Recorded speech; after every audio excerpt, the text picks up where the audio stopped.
So I chased this bear down about 150 yards, and it pops out at 30 yards and it stares me right in the eyes. And at that moment, I faced my fears. And I looked at the bear. I saw it looking back at me, and the whole world went slow motion. Welcome to the Big Game Hunting Podcast, where we help hunters like you prepare for the big game hunting adventures you've always dreamed of. Now, here's your host, John McAdams. Hello, John McAdams here. Welcome to episode 311 of the Big Game Hunting Podcast. Today, Johnny Mack from the Soul Seekers Podcast is on the show with us to talk about black bear hunting. As you will learn here shortly, Johnny is an adult onset hunter who cut his teeth bear hunting in the Pacific Northwest because that was the only thing he could hunt at the time due to schedule conflicts with work. However, while he did have a slow start as he figured things out, like many of us do, he has since developed a great system for finding bears and has experienced a lot of success afield hunting black bears in multiple states.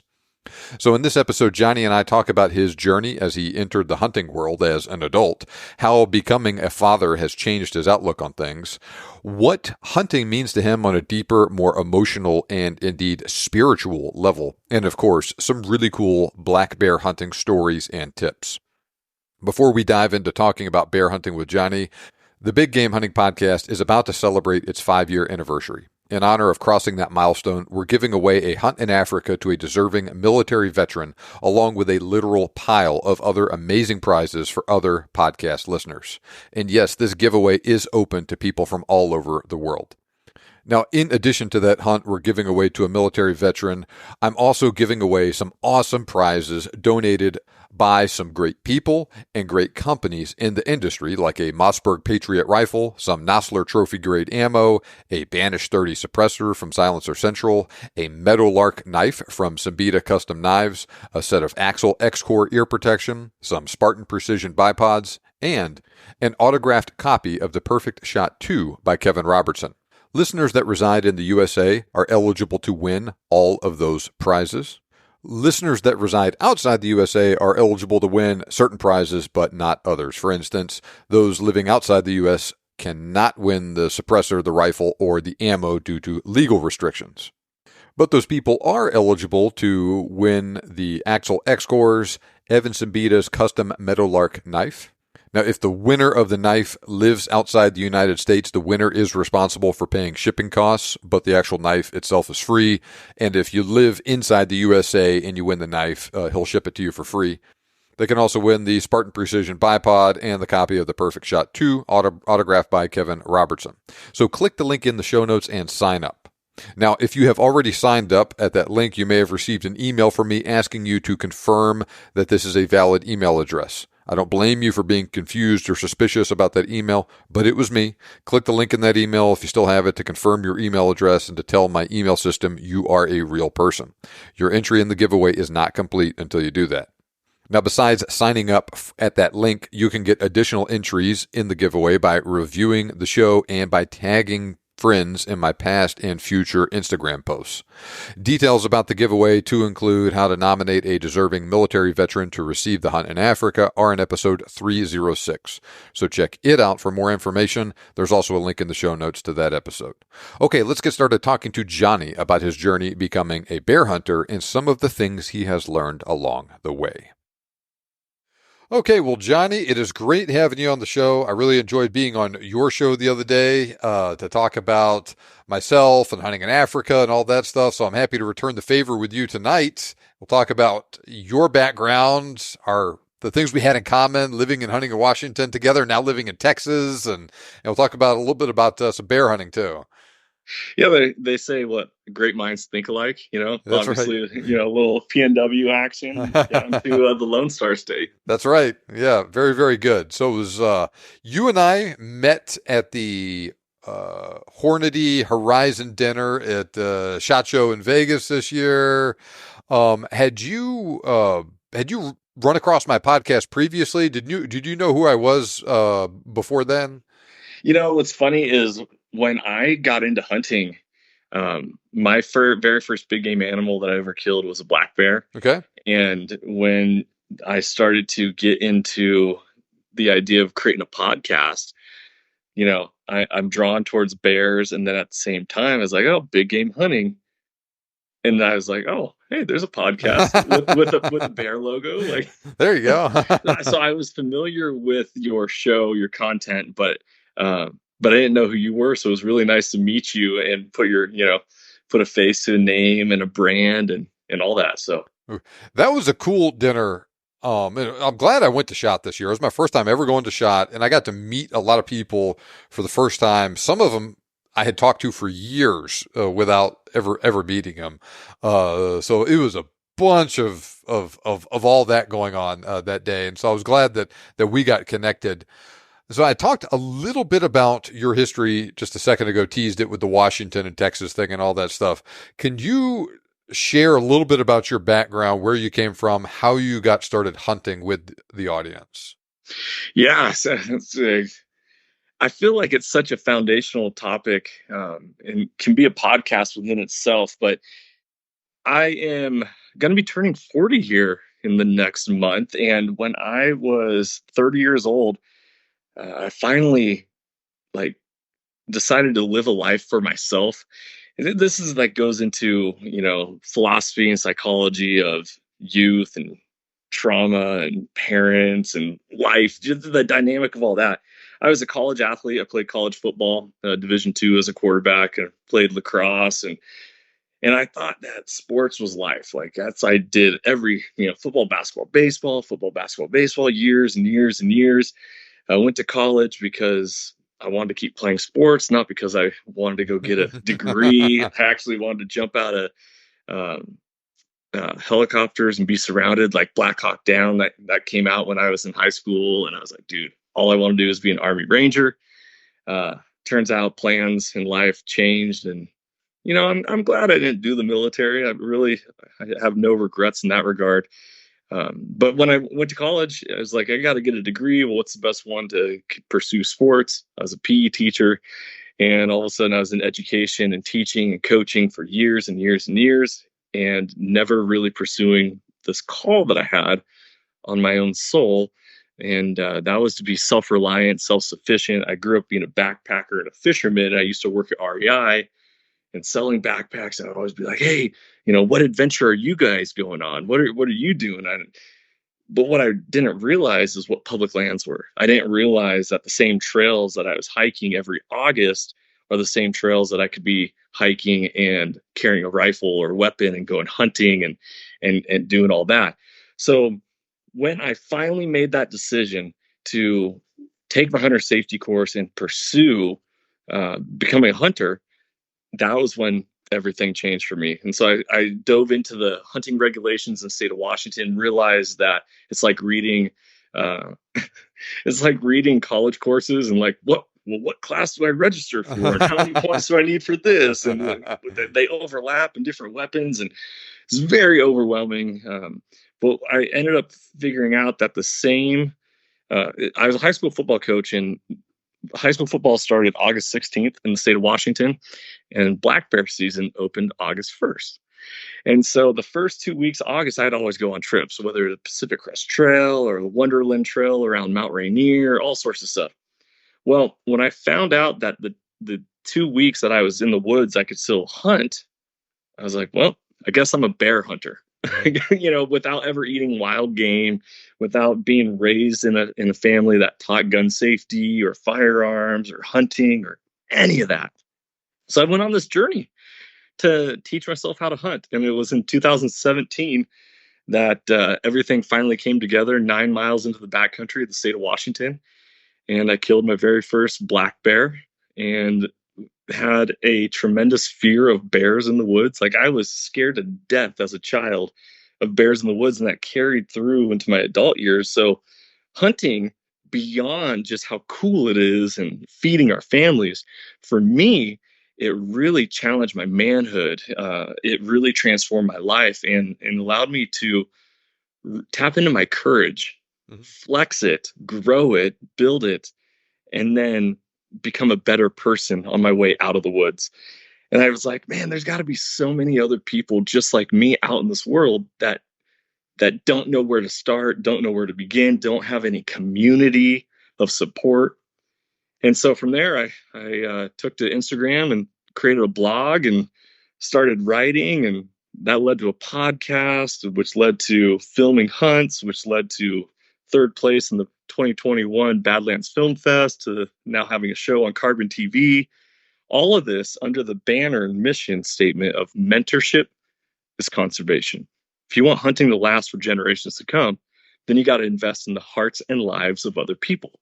Because if we take it with us, if we keep it to ourselves, if we hide it under a bushel, then we're doing the whole world, we're doing hunting, we're doing animals, wild things, wild places a disservice. And so I was recording a podcast last night with Chris Ellis of Timney Triggers, and he used the term hands-on conservationist. I was like, I really like that. I'm gonna take that from you and reuse it in my own way. But that's kind of like my background and journey. And so I went on this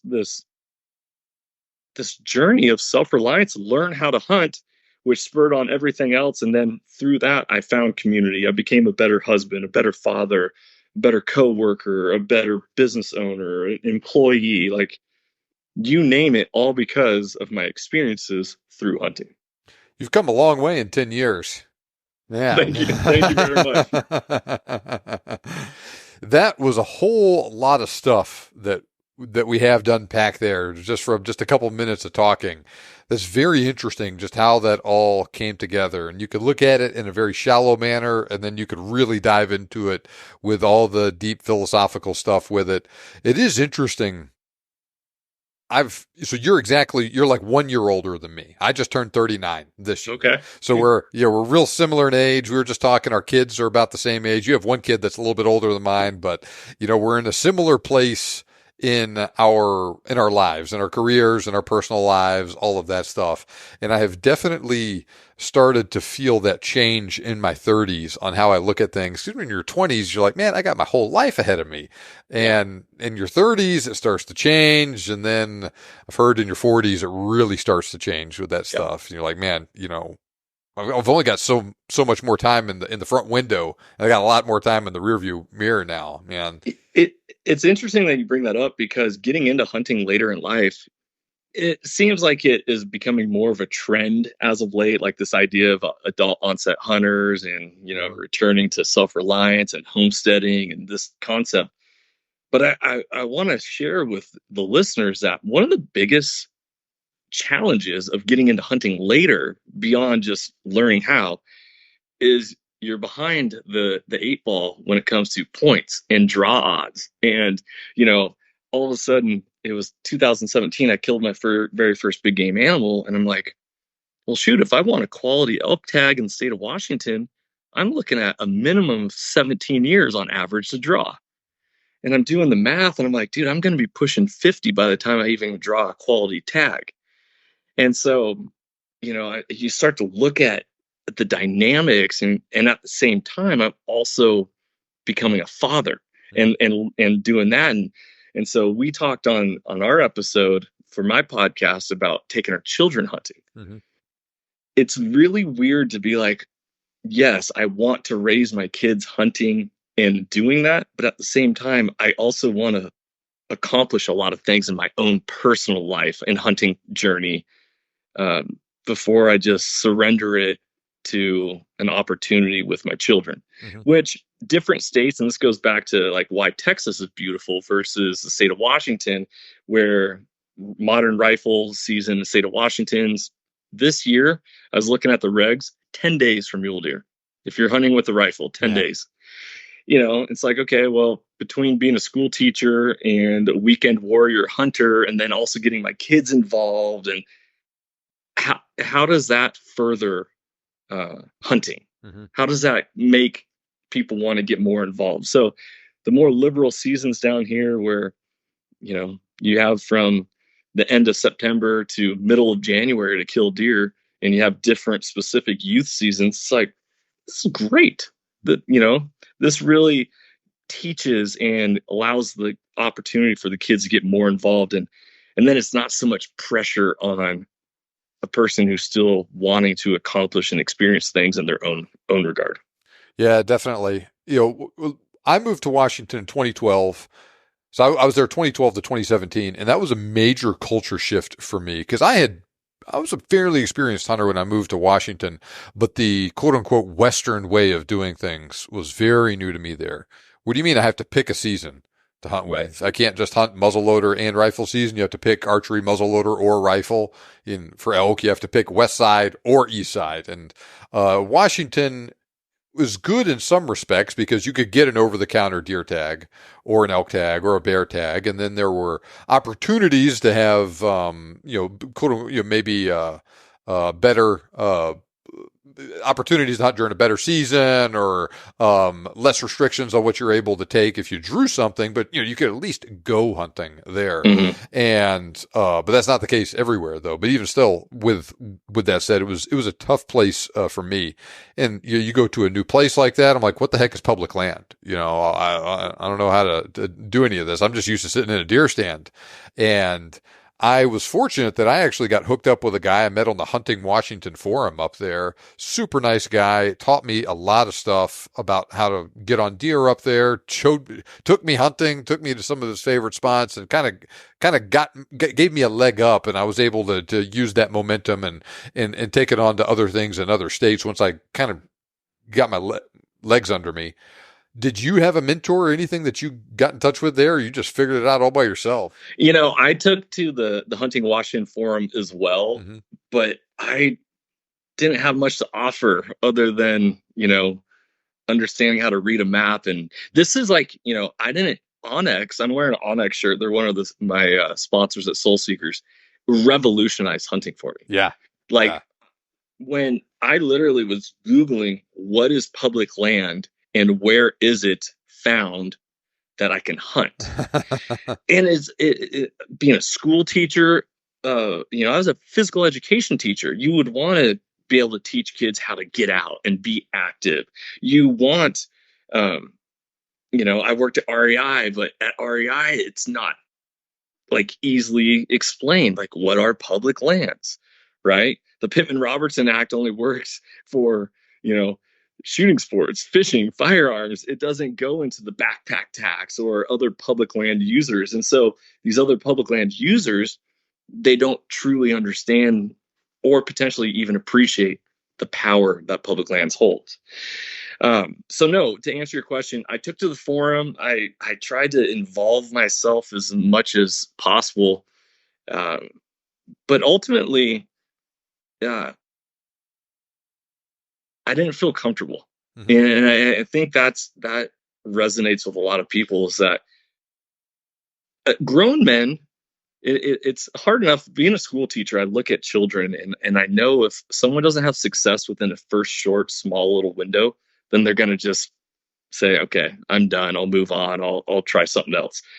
Grown men are the same way, right? We don't want to fail. We have a thing called an ego, and we don't like to look bad or to come up short or fail or be disappointed. And I wasn't comfortable in my own skin to even say, hey, will you take me hunting? Can I come along with you? Now I'm just an individual case, but no, I did not have a mentor. I didn't have somebody like really, dive in. I took what I knew and I tried to read as many different resources and YouTube and websites and all sorts of stuff. And that's why, it took me 4 or 5 years before I could notch my first tag. And then when I killed that black bear and I heard its death moan, I was scared to walk up on it. And I was like, okay, I think I've watched a video on how to skin this thing and gut it. And you just kind of go about it, and lessons learned very quickly. But that is when I came out of the woods. And it is at that point, I was like, I got to do something about this. And so I'm a DJ also. Oh, man. One of my multiple trades that I carry, and I'm used to talking in front of crowds. And so I was like, dude, I'm going to throw my own event. And so it's kind of like a field of dreams. If you build it, they will come. And I had 13 people from all over the state of Washington show up at a local brew pub where I talked about hunting and rubbed elbows and shoulders and shared my story. And to this day, I still communicate with a lot of them. And from there, it was like, okay, now I got some traction, and you start picking people's brains, because it's a lot easier when you're face to face. Digital world is great, but that connection gets missed, and it's a lot easier to, when you have someone's undistracted attention, be like, okay, how? I'm an open book, like, share everything you want with me, or go. So that's kind of my journey, and I love hunting. I love people, and I want to make sure I share it with everyone else, because just like eating at the best restaurant in town, where you're like, oh, you guys got to try this. You got to experience it. It's the best. That's how I feel about hunting. It is the best. It's life transforming. You got to try it. You got to give it a shot. You got to come experience it, because everyone has opinions. Very few people have perspectives, and perspectives come through experiences. And that's what we want to make sure that we offer to people. That is an important distinction, because there's lots of people that have opinions, and maybe a very, very narrow perspective. They've hunted one thing in one area and used one gun to do it, and it works for them. But that doesn't mean that they know that much about this other thing or that other thing. Yeah. So Washington is a very underrated state for black bears, I think. When I lived there, I did a Google search and, saw that I want to say it had like as many bears as Maine, and only Alaska had more than Washington did. And so they were just all over the place in that state. And at least when I was there, there's no longer a spring season, but there was a spring season that you could draw for. And then there was an over-the-counter fall season. I think you could kill 2 bears a year. Yep. And so I ended up killing a bear on the Quinault Indian Reservation when I was there, which is over bait. So I didn't get the full meal deal experience like you did, doing it spot and stalk elsewhere in the state. You talked about the early season. That is how you got into it. Tell us a little bit more about your journey on how you started to finally figure things out and started to notch some tags on bears in Washington. Yeah. It's a great topic. I love sharing. Thanks for asking, and thanks for having me on. I appreciate it. I believe that, just like smiling at somebody's contagious. Like, you smile at someone, they're naturally going to want to smile back at you. I mean, you're doing it to me right now. That's how I feel when I talk about hunting. It's like, dude, let's go. What do you want to learn? Part of the journey going back into the whole bear hunting is, it turns out I lived about 20 minutes at the time from the author of the book, The Ultimate Guide to Black Bear Hunting, Douglas Bose. So it turns out Douglas, his wife, went to middle school with my cousin. And so we grew up in the same town. And I reached out to him through the Hunting Washington forum. I was like, hey, man, let's go to breakfast. I'd really love to pick your brain. At this time, I actually think I did ask him if he would take me hunting. And at that point, shout out to Douglas Bose. He's a champion, but he did, I think, turn me down at that point. I don't think he was ready to take me out into the woods. Now I'm like, hey, brother, you want to hunt with me? He's like, yeah, I'd love to. But I remember taken away from that breakfast we had, and I had my oldest was in a car carrier at the time. And I was like, dude, how do you bear hunt? I read your book. I've read different things, and everyone says, find the food, find the bears, right? Find the berries, find the bears, find the berries, find the bears. I'm like, okay, yeah, cool. How do I do that? How do I do that? Like, but when it comes to digital e-scouting, how do I know that I'm looking at a berry patch, right? Like, what does the actual berry patch look like? And this is where, for anyone who listens to your podcast that's newer to hunting and newer to bear hunting or wants to get into it, once I share some of these little tips that I've learned, it'll be like, oh, okay, that makes sense. I can do this. And so I didn't realize until I hiked 9 miles in the backcountry and then stood in an area where there was no tall trees, right? No canopy cover, which is where all the short shrubs grow because they get the most sunlight, that I stopped and I looked down and I was in a field of huckleberries. that, knee high down to shin, down to ankle. And I was like, oh, if I never would have stopped and paused and like looked, like that's the berries. This is what they're talking about. Now, this is referencing, more like an alpine backcountry style hunt. Like we're not talking hunting a Himalaya, a blackberry patch, which you can do, and that's a whole different style of hunting. But this is how I dove into it. And so I don't ever consider myself an expert. I don't consider myself like really good. What I do consider myself is somebody who loves hunting and wants to share what I know. Okay. And so when it comes to scouting for bears in the fall, this whole idea of finding the food, just e-scout, find the areas that are south facing, southwest, southeast facing. And as long as there's not a lot of tree cover, go there. The other thing is you have to have water nearby. Bears love using waterways as highway systems. They'll travel creeks up and down a hillside, a draw up and down a hillside. And same thing in the springtime, only springtime you're not hunting berries, you're still finding those water sources, and then they're eating green grasses where there's no tree cover. The sun can hit the bottom floor of the forest. Then you're finding fresh sprouts. That's what they're eating on the springtime. So you're looking for water and food. And when it comes to scouting, it's always south-facing slopes because we live in the northern hemisphere, southeast, southwest, and focusing on that.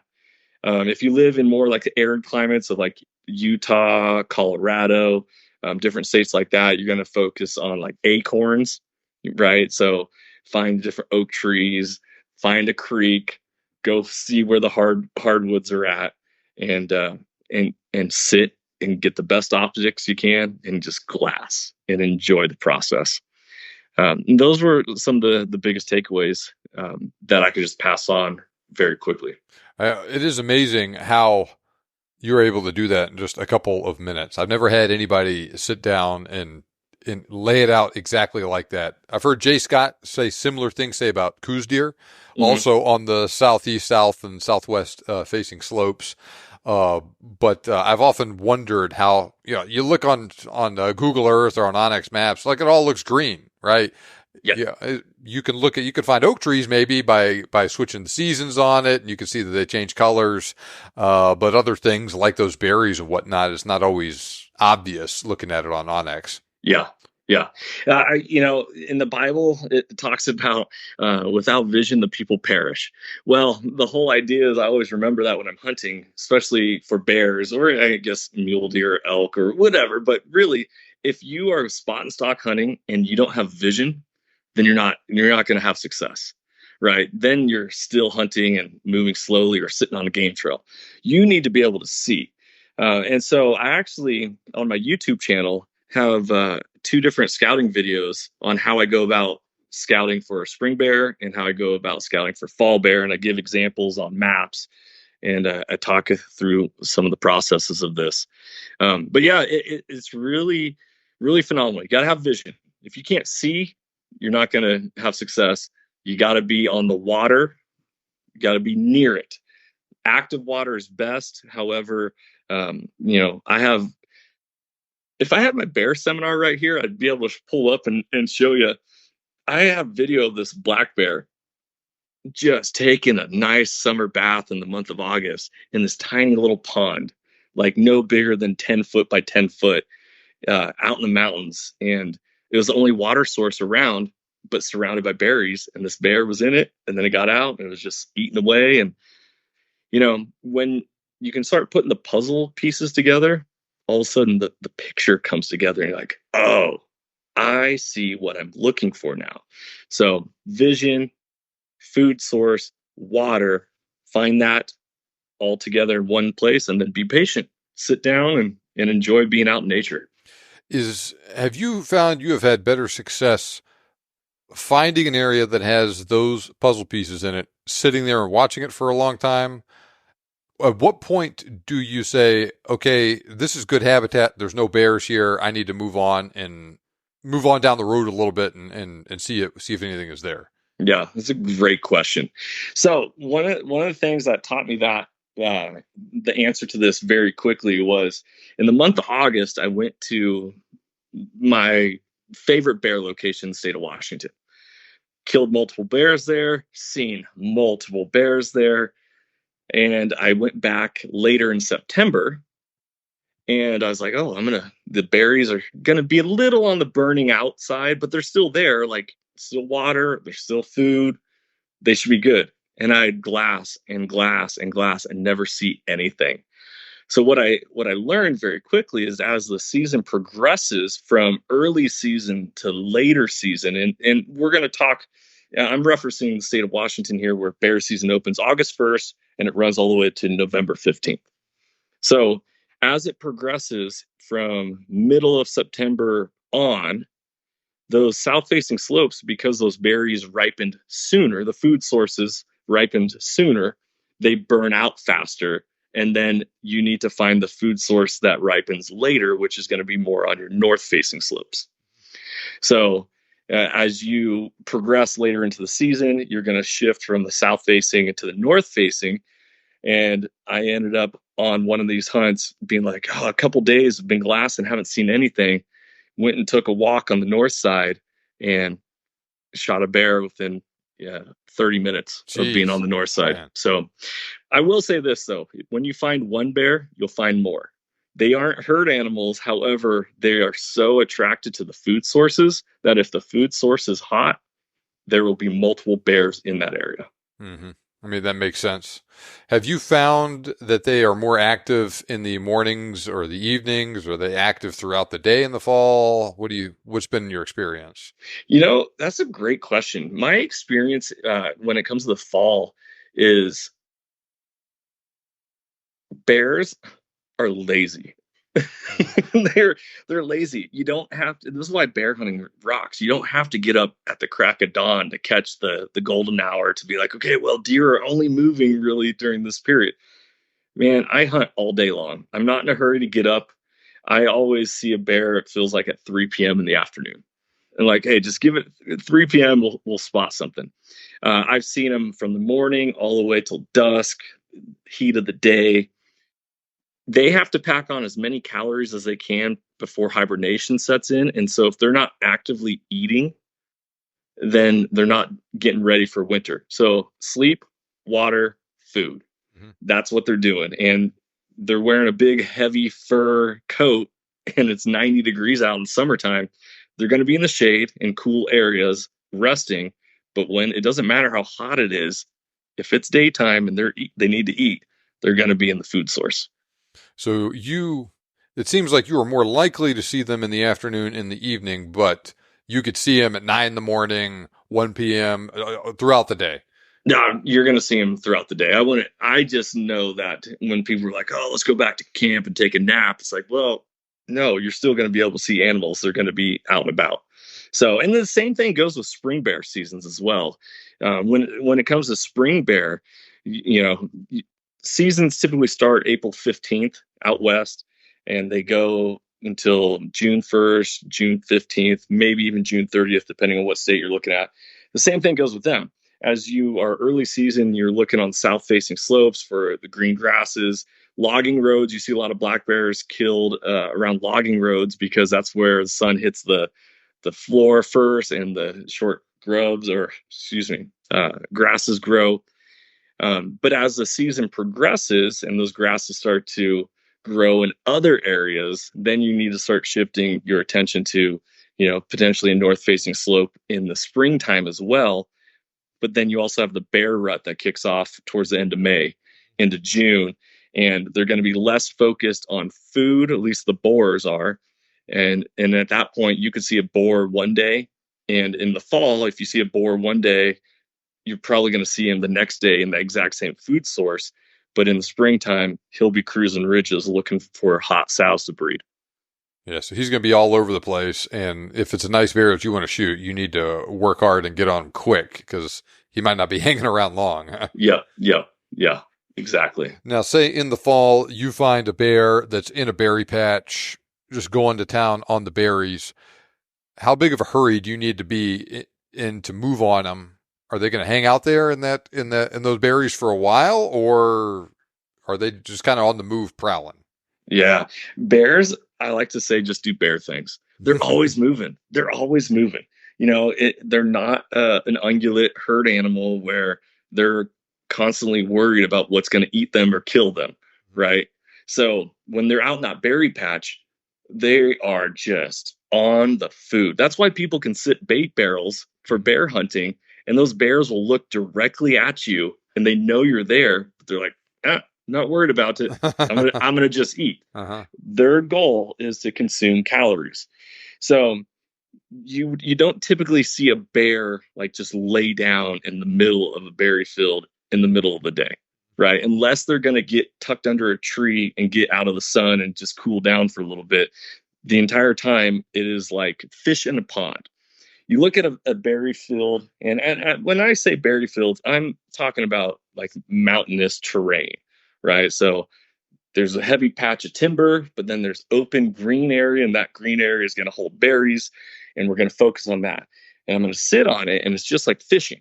You see a pond, you see a lake, you're like, there's fish in there, but I don't know where they are. So you got to just wait. And these bears, doesn't matter how big a bear is, when it's on all four, they're actually not that large. Mm-hmm. And so a lot of the times it's like fish jumping out of a pond. You don't know that bear's traveling through that brush until it pops up on two legs and is eating, and then it drops down, and it pops up, and it drops down, and it pops up, and they just eat, and move and move and move. And so you don't have to be in a hurry, but at the same time, you want to get set up for a shot. And the hardest part is getting set up on an animal that's consistently moving, right? Yeah. And if he's in a situation where he's in real tall brush like that, it's hard to see him. You're looking for, I guess, little windows there where you have an opening to take a shot at him. Yep. In your experiences, can you talk a little bit more about these shooting situations?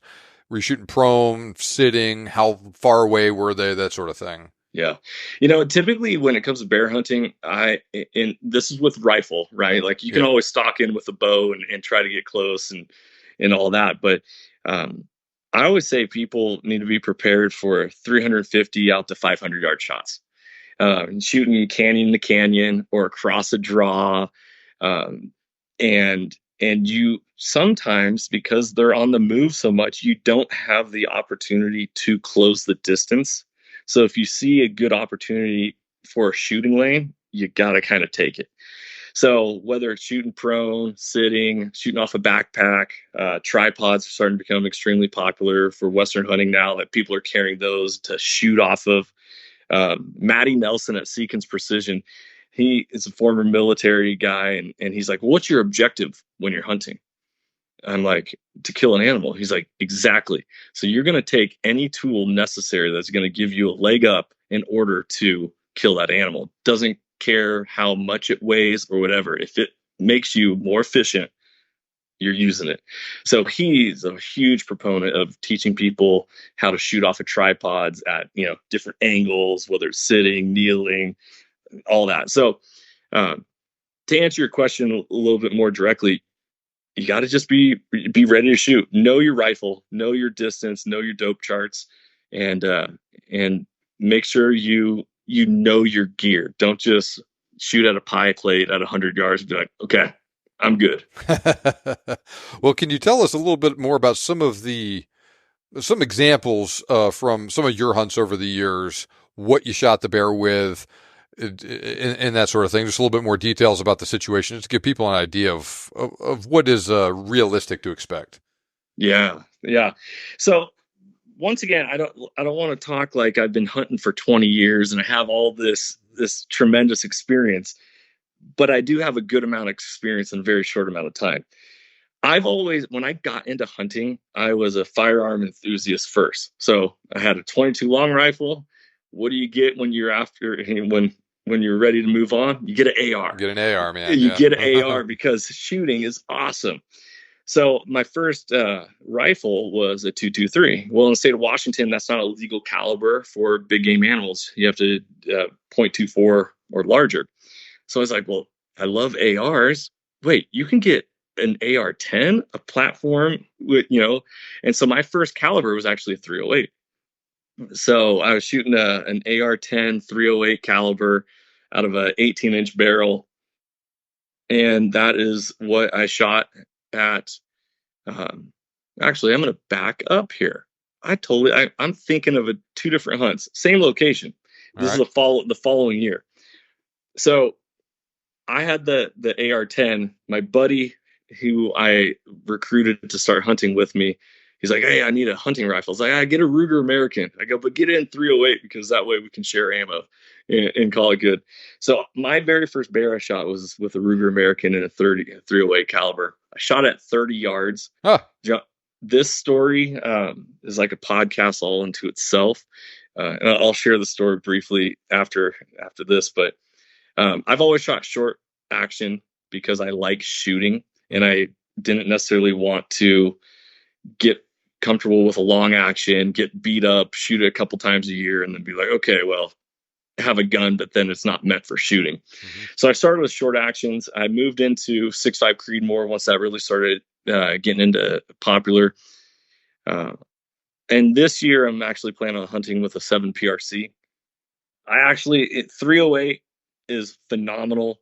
If you're shooting out at longer distances, your drop is going to be a little significantly dramatic. And so getting the flattest shooting bullet that you can at a longer distance. I also like to shoot the heaviest grain for that caliber. So when I'm shooting 308s, I like to shoot 165 grain. Okay. And at the time I was shooting a Hornady SST. Okay. But now I shoot the ELDX, the Hornady 143 grain, 6.5 Creedmoor, and this coming year will be, I think 175 ELDX, 7 PRC. Mm-hmm. Yeah. So, but the story on the first bear, and if I monologue here, please interject. Like, don't. All right. I don't.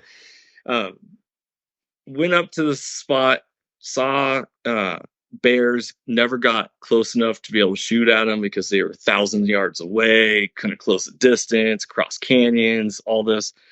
It's 9 miles in the backcountry, and all of a sudden, ruff, ruff, ruff, ruff. I'm like, what? Is that a dog? A dog? What? And I look back, and a female yoga instructor and 2 male students of hers, along with their dog, hiked 9 miles in the backcountry for a day hike.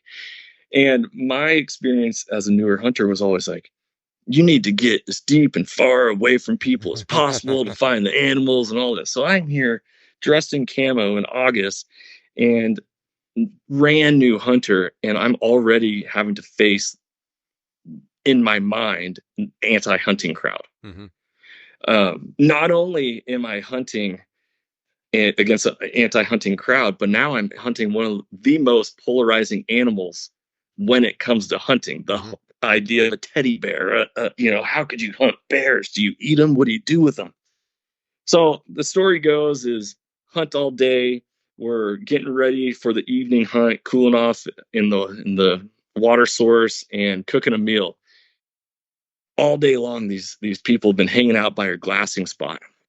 Get out of here, please. When are you going home? And they're like, oh, what are you doing up here? I'm like, oh, we're hunting. What are you hunting? Black bear. There's bears up here. Like, oh my gosh, come on. Yes, there's bears in the woods. Watch out. And so they're like, well, what are you going to do with it? And like, going to eat it. You can eat bears. So from that moment was like a true understanding forged in the fire of being an ambassador for hunting, speaking for it, for people to understand and connect with them in ways that they might not experience on their own. So they go about their stuff. We're finishing up our meal. All of a sudden she goes, bear. And I'm like, no way. She's like, bear.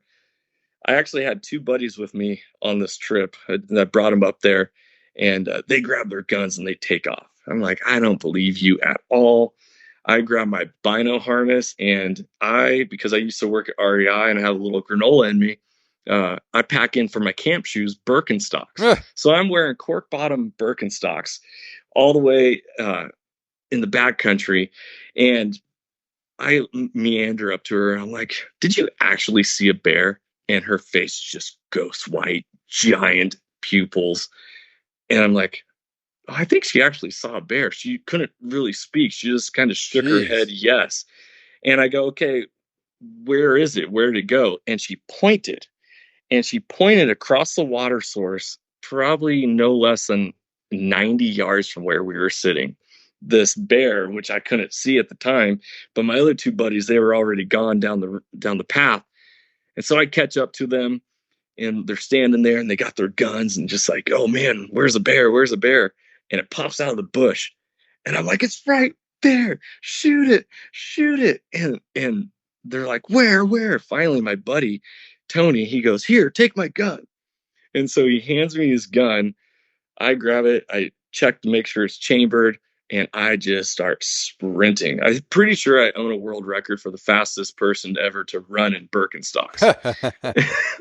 And the first person ever killed a black bear wearing Birkenstocks. But it's not proven. That's just that's just something I like to keep in the back of my head. So I chase this bear down about 150 yards, and it pops out at 30 yards, and it stares me right in the eyes. And at that moment, I faced my fears. And I looked at the bear. I saw it looking back at me, and the whole world went slow motion. I shouldered the rifle. I shot just as it was about to duck down into a creek, which ironically, we talked about earlier how bears love to use creeks as travel corridors. Took off a piece of its ear and put it through its shoulder blades and heart punched it. And it died right in front of me. And I heard the death moan. And this is all within yelling range of the three people from Seattle that Jeez. are not familiar with bears in the woods.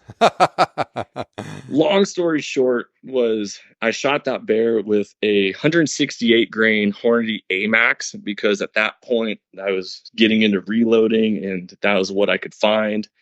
I had out of that 168 grains, I have only 34 grains of that bullet left. And I'm actually going to grab it here and show you because this is what quickly taught me all about why you choose certain bullets for certain jobs. Do you keep yourself a little treasure chest of trophies? Oh my gosh, man. I mean, I got so many of them that I can't even keep track of anymore. But yeah, I mean, I got a double handful here just sitting on my my other desk. Yeah.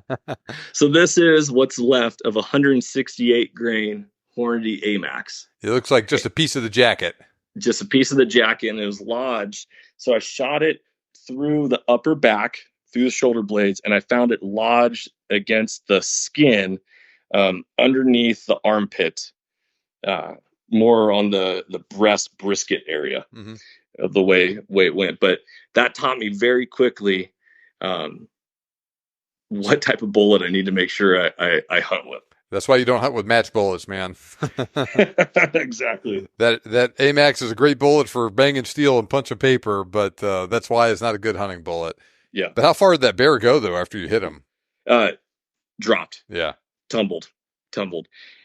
Bears are tough, but they're not. They're tougher where. Let's say, how do I say this? You shoot a deer and a deer will run. Mm-hmm. You shoot a bear and it'll go down and then it will crawl away, but then it will rest. You know, they're the biggest, baddest animal in the woods. They're not necessarily scared of a lot of other things. So the biggest issue is that if they don't die right away, if you don't give them time to die, bears are tough and then they'll lead you on the wild goose chase, always to water, always downhill, into the thickest, nastiest stuff that you don't want to go in. That's where they're going to end up dying if you don't drop them right away. So how did those people from Seattle react after you killed the bear? They were absolutely shocked. The female, she yelled, she goes, "Is it safe? Is it safe?" Like, yeah, come check it out. They actually had to pass by me on the way out to return home. The female was the bravest out of the group. She actually wanted to get up close and look at it. no one touched it, but she wanted to actually like experience it. One guy kind of looked at it, and then the other was like, I don't even want to see it. It's really shocking to experience that firsthand. I'm going to call them anti-hunters or non-hunters, but to kill my very first big game animal in front of that crowd. Yeah, really. Yeah. It's like, wow. Events in Washington the last couple of years have brought the state of things in that state to stark contrast for people that weren't familiar with it. But of all the places I've lived in this country, I don't know that I've ever seen a place with as wide of a separation between the far right and the far left on it. I've seen some, just the extremes on both sides with that. And man, some of the people, especially in the Seattle area, are total wackadoos, man. Yeah. But that even more than I do. But the interesting thing about that state is you almost can't tell with some people sometimes, because I hunted a little bit up in the San Juan Islands for deer, and some of the people up there, they see you out there wearing camo and they yell at you and all that, and others, you just think by the way this person looked and the sort of house they had, they would be like that. They'd be like, I hope you get a deer. They're always in my garden, and tearing up all my stuff. I don't hunt, but I want someone to shoot this deer out of my garden.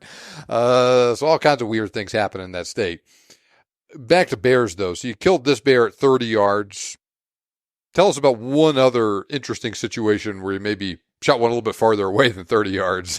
Yeah, no, that was just my first experience. Yeah. Turns out the second experience that I was shooting, I shot and hit at 350. And as I went to go blood trail and check out the area, like, look for first blood, find this bear. Like I said earlier in the podcast, that if you find a hot food source, there will be multiple bears. By the time we actually traversed and made our way into the area, another black bear was in the same berry patch. Oh, geez. And ended up getting shot and killed. And it was feeding downhill at us. Wind was going, thermals were going downhill. We were quiet enough that it didn't even know we were there.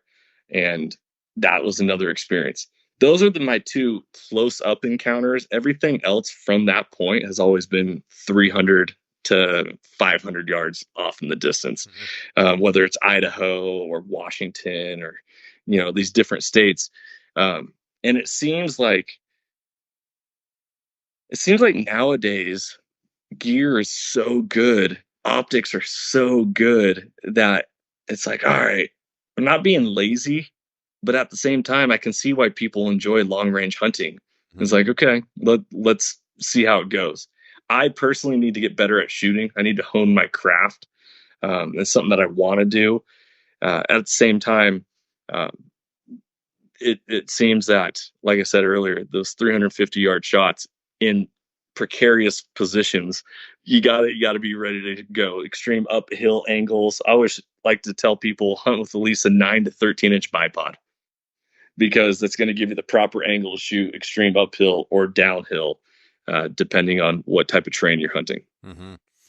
Have you shot any off of a tripod? I have shot, let's see here. No. Last year in Idaho, I had a tripod that I wanted to shoot off of. But the angle, I actually was shooting along a hillside rather than across to another hillside. And I just couldn't get comfortable enough being right-handed, where my right shoulder and my body wanted to slide downhill off the tripod. And I felt better to get prone. And I found a log to shoot off of instead. All right, fair enough. Now, have you shot all these bears with either a 308 or a 6.5 Creedmoor then? Yes, sir. Yeah. And how would you rate the performance of the 6.5 Creedmoor on black bear?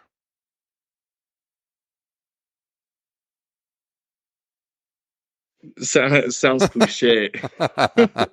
Sounds cliche, but shot placement is more critical than caliber selection.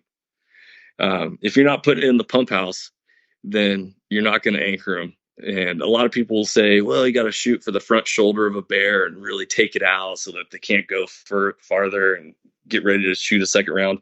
I know every single time I shoot a bear, the minute I squeeze that trigger and I send a round down range, I'm racking that second round and getting ready to find that bear again, because I'm always in my mind ready to shoot quickly a follow-up shot.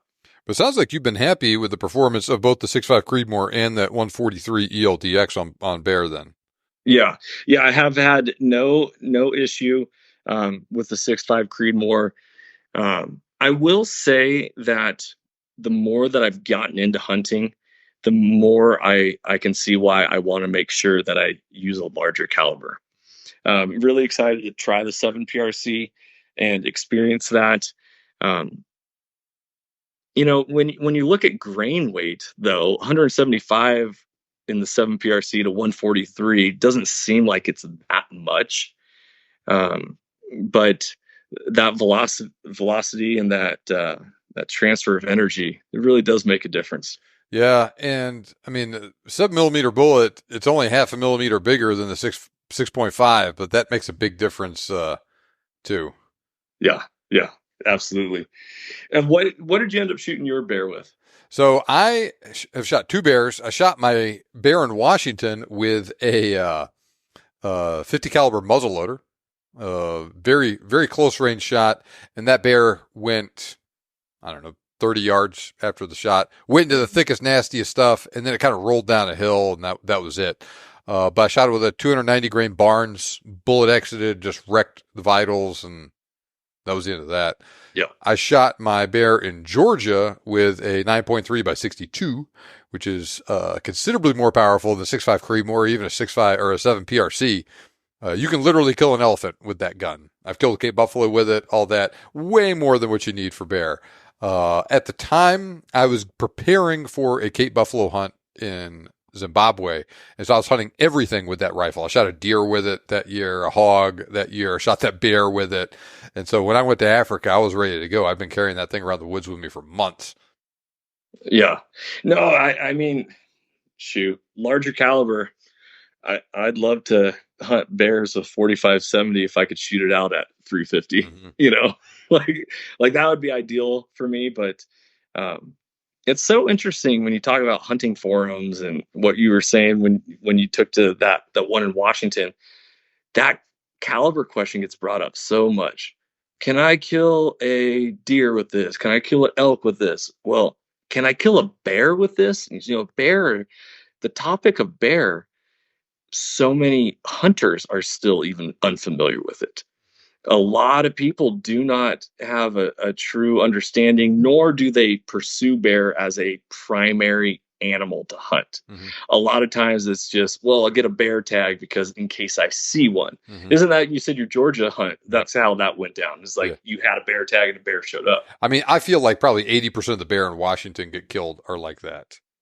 I would say maybe in the past, but now bear hunting is people are realizing that it's a domino effect. If we don't defend predators when it comes to, like, if we don't defend predator hunting, then it's a domino effect for it to go downhill towards deer and elk and the other ungulates. So bear hunting is on a rise, is starting to, people are like, oh man, I can do this. And I always talk about, you and I are the same age. We are children of the 90s where the term cross training was extremely popular, right? Oh, I got my cross trainers. I'm going to go do this. Bo Jackson played baseball and football, and he's a track star. Like these amazing athletes. That's lost nowadays. Well, I like to look at bear hunting as cross training for other animals. I've killed turkeys, elk, and deer all in my bear locations. Yeah. So my spring bear location, that the one time I had a spring bear tag in the state of Washington, I killed bear. And then I ended up going back in the fall, killing turkeys and killing a whitetail buck back in there as well. And it's just that opportunity where the more time you spend afield, not necessarily looking just for, I got to look for deer. No, I'm looking for animals. I'm a hunter. So in springtime, morel mushrooms are popping up. It's a great time to go collect those while you scout for animals. When your hunting season is in the spring, these animals are not pressured. And if you're seeing whitetail specifically, whitetail don't go very far. If you're seeing them in that location, you're going to see them there in the fall. Same thing with elk. Depends on what type of region you live in, whether your mule deer herd migrates or whether they're localized. That'll determine that. Turkeys, all that, all through hunting black bear. And bear meat's phenomenal. Get to render down the fat, use it for cooking. The meat is phenomenal. I love teriyaki. I'm a native Northwest person, so teriyaki, chicken teriyaki, beef teriyaki with rice. Berryaki, marinate your bear meat in teriyaki sauce. I like to do at least 3 days, but minimum 24 hours. That teriyaki sauce helps cure the meat. Grill it up till it's brown all the way through, because when you cut it up in thin slices, it's not like you're going to be able to put a thermometer in it. So cook it till it's brown all the way through, kill the trichinosis if it has it, and then serve it over a bed of Sichuan green beans and rice, and you're one of the best meals you'll ever have. Yeah, truly a man that was born and raised in Washington. Exactly. Exactly. So, but I will say, when I have gone bear hunting, and this goes for both spring and the fall, I've never gone out and only seen one bear. When I get into a location that has the food source, has the water, and is in the location of south facing or north facing, depending on what season or time of the season, I've always seen multiple bears. Last year, I went to Idaho, and I released this episode on Carbon TV already. We saw 9 bears within the same 400 square yards. Jeez. In a canyon. Just, they were all there. We hiked multiple miles up this mountain range, realized there's no bears, no water. We dropped elevation, got to the water, and all of a sudden there's 9 bears within this one canyon. And just kind of goes to show that where the food source is, they're going to be there. So you cover a lot of ground, nothing, no bears, and then boom, you found the spot, you found the bears. Yep, exactly. Yeah, they're not spread evenly over the terrain as is sometimes the case with some animals. They're highly concentrated in certain areas. Yep. You alluded to this earlier, but where do you like to shoot a bear? Where on the body? The easiest to aim, especially because it's hard to see a front shoulder on a black bear. Mm-hmm. So middle is kind of a general rule, especially with their anatomy is a little different. They kind of creeped me out the first time I ever opened up a bear. It looks like a human being. Yeah. Yeah. They have the 6-pack abdominal, the pectoral muscles, all that. Middle, when that body is hunched over, that liver actually sits much further back than you would expect. Unlike, deer and elk, where that heart's really tucked up front underneath that front shoulder blade, it sits a little further back on bear. So middle is a great spot, or just a hair in front of it.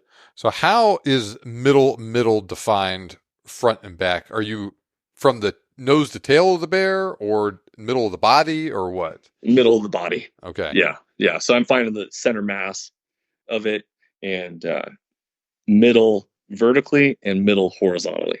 And so it works out that you're shooting it usually a couple inches behind the shoulder then? Mm-hmm. Yeah. And, you still want to take ethical shots, right? So if it's quartering away or quartering to or broadside, that's going to determine how you aim. But if it's quartering to, even though you got to deal with that front shoulder, you still are aiming middle in that mass. If it's quartering away, middle, and even that, same with broadside. So in a case where you are shooting say if you had a bear that was broadside and you shot it through the shoulder, you might break the shoulder, but you'd just be hitting the very front of the lungs then. Yeah.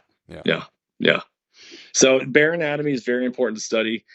Go online, take a look at where the heart, lungs, and liver are on a bear, and you'll see that if you compare it next to a deer, it sits a little differently. Mm-hmm. Okay, very good. Well, this has been a illuminating, very interesting conversation. I appreciate you having it with me tonight. Tell the audience. Let's wrap up with like one final closing thought about bear, then we'll go into where they can learn more about you. Yeah. Yeah. Number one, guys, you gotta get out and hunt bear. Be an advocate for all hunting. That means every animal, not just ungulates. Be a predator hunter. Manage the predators so that you can also have a better deer and elk seasons because of that. Bear seasons for spring are very numerous across the West. You can get a lot of over the counter spring bear tags, but there's also a lot of states that are draw. So Idaho's over the counter, Montana's over the counter. Um, and there are a few others I'm drawing a blank right now, but Oregon's a draw, but you can draw that with very minimal points. Um, Utah, I don't think has a spring bear season. All the way, you can all the way go out to like Oklahoma and Arkansas, and you can still get into these bear seasons. Louisiana just finally is opening up their very first bear season after recovering that population. That'll be opening up in December this year. So take a look. It's one of the best ways to get out of state and hunt. Idaho specifically, I'll talk about that because I purchased the tag the other day. You can get an over the counter Idaho hunting license and bear tag, and you can even throw a wolf tag in there for roughly $500. That is a really good deal, especially when some resident prices for elk tags could take you multiple years or even going to cost you a lot of money. Go use bear hunting as a great opportunity to explore new terrain, and it's not going to cost you that much, and you're going to learn a whole lot more while you're out there. Yeah, if you are applying in Idaho anyway and already bought the hunting license, then it is not much more money at all to get that bear tag. I've looked into it just for research purposes, and I know Idaho also has the cool deal where if you are deer hunting and you don't have a bear tag during the deer season, you can shoot a black bear on your deer tag. Yeah. Or you could just spend an extra $50 or whatever and buy a bear tag and not have to burn your multiple $100 deer tag on it. But sounds like Idaho's a very friendly place for that sort of thing. Oh, it's a great place to hunt. A lot of public land, a lot of opportunity, and a lot of animals. Like one of the things when I got into hunting, I was so discouraged constantly by the fact that, I'd come home and my wife would be like, "Oh, just you get anything? No. Did you see anything? No, I didn't even see anything." You're gonna see a whole lot more animals in places like Idaho, where even if you're not hunting that specific creature, just getting to watch it and explore and put eyes on it, it's like you're gonna become a better hunter. We need to consider hunting as a craft.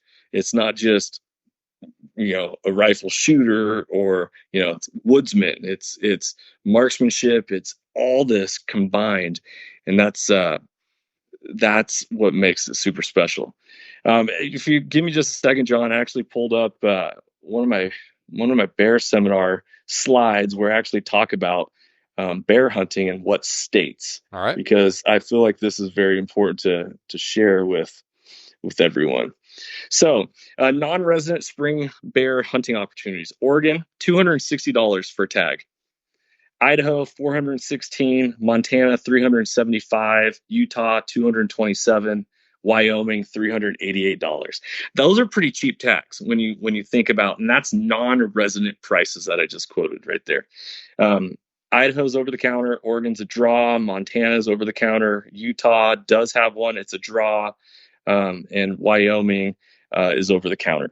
For fall opportunities, this is non-resident prices again. Washington, $222 for non-resident bear tag.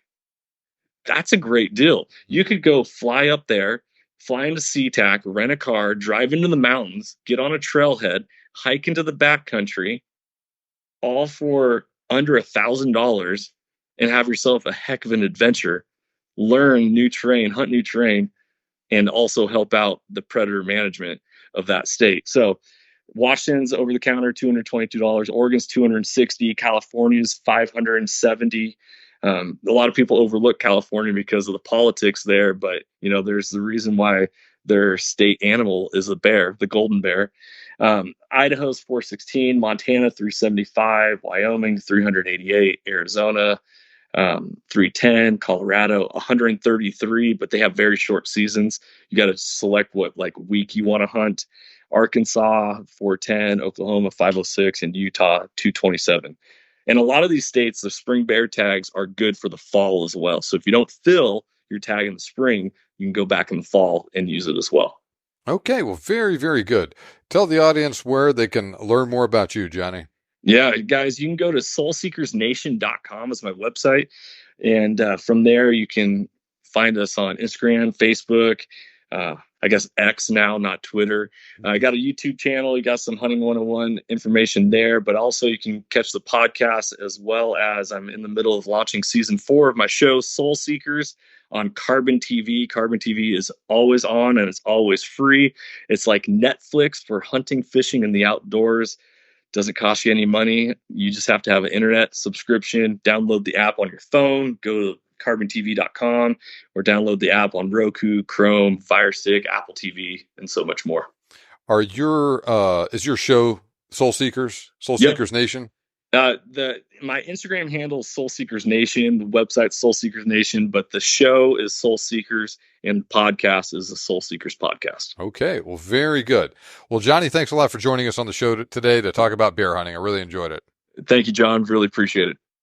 All right, so be sure to check out the Soul Seekers website, podcast, Instagram, and TV show as well. Links to all that stuff are in the show notes. I've also put some links to a couple of the YouTube videos that we referenced in this episode, talking about especially e-scouting for black bears. Now, click the other link in the show notes to enter the Big Game Hunting Podcast Anniversary Giveaway, if you haven't already done so, for a chance at winning one of the great prizes I'm giving away as part of this celebration. And finally, be sure you are following me on Instagram at The Big Game Hunter. I just made a post today with a picture of Johnny and one of the bears he's taken over the years. Comment on that post and tag a friend for additional entries in that podcast giveaway drawing. Remember, you can make your dream hunt turn into a reality, and we can help. Thanks for listening. We'll see you back here next time on the Big Game Hunting Podcast.